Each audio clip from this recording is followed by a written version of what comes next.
Hello, good evening, Belfast. First of all, I'd like to say how humbled and privileged I am to be here. Thank you, Julie, for inviting me to speak and say a few words. My name's Nissar Hussien. I'm born and raised in Birmingham, England. I come from a Pakistani Muslim background, and I'm a convert to Christianity since '96.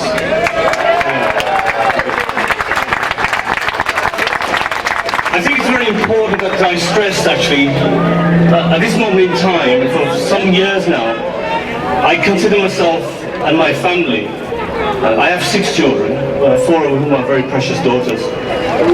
We have been terrorized for over 18 years, actually, by the Muslim barbarians of Bradford, and they know who they are. And I find myself not a free subject, but under the cosh of Sharia in a country where I've been born and raised. I am a refugee. My family and I, we are internally displaced people. Not only converts, but those ex-Muslims, and God knows there are many, many thousands who are subjected to fear. In essence, I've been terrorized, subject to terror by local fellow Pakistanis in Bradford, to the point where actually I suffered a brutal attack outside my home in November of 2015. Despite telling the police that I had uncovered this attack through a local mosque meeting, actually that I was going to get attacked and possibly lose my life, it was dismissed as indeed over 18 years of government failure and actually the failure of the authorities, who have completely and utterly failed myself, my family, ex-Muslims.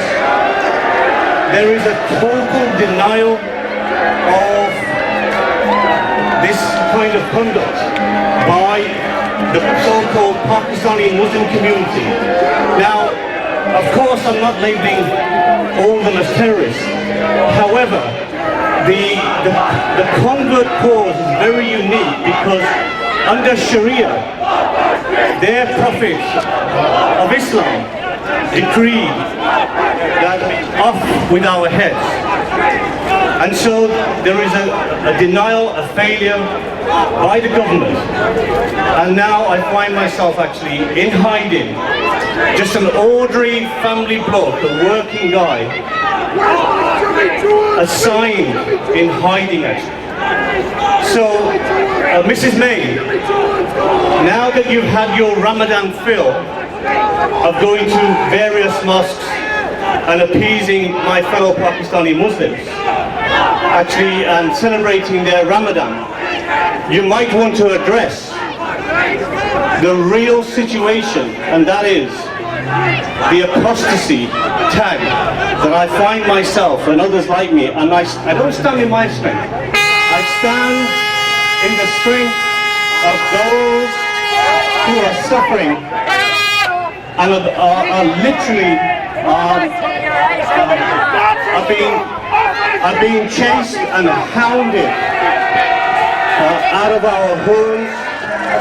I was escorted out of my home in November 2016, a year after my attack, by 10 armed police officers actually.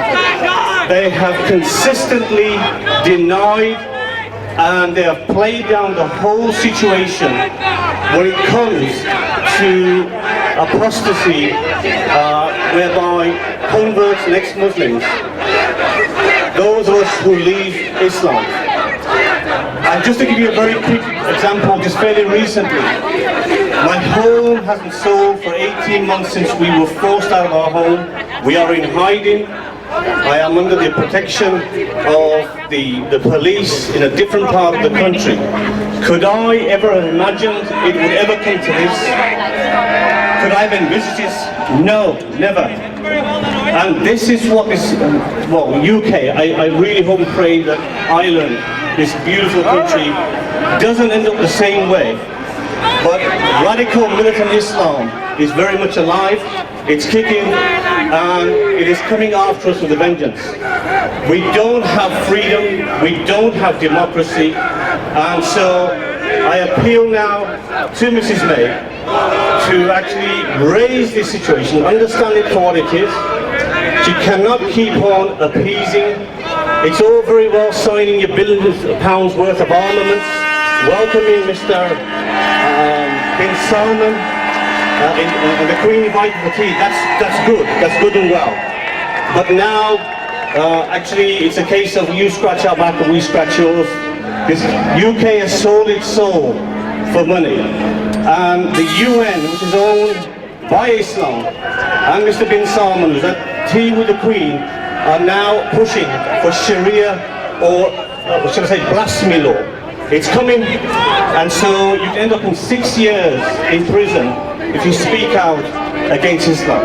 I'm not against Islam.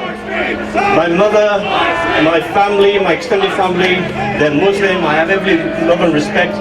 But I need for you to understand, there is no middle ground.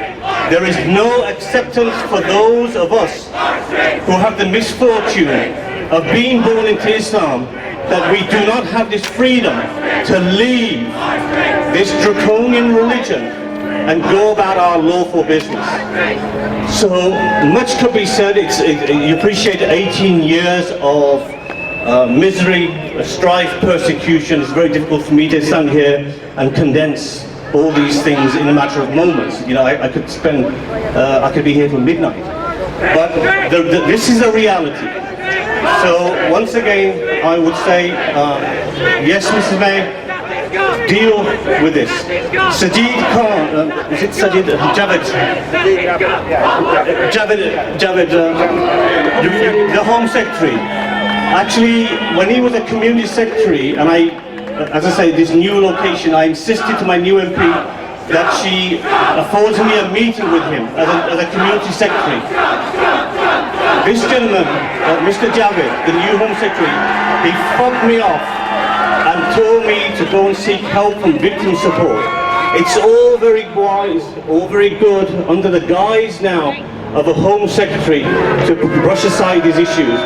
So there's a lot going on. So I really would say to you, look, get behind us, get behind the ex-Muslims, get behind the converts, because I did not subscribe to Islam. I didn't. Yes, my extended family is from Islam. I did not subscribe to Islam. I should have the same freedom, the same liberty afforded to those people that are mass and in the local park of Birmingham, 140,000 praying for Eid in the park of Small Heath in Birmingham, where I was born and raised, incidentally. And the fact is, I can't even walk through towns and cities as a Christian convert.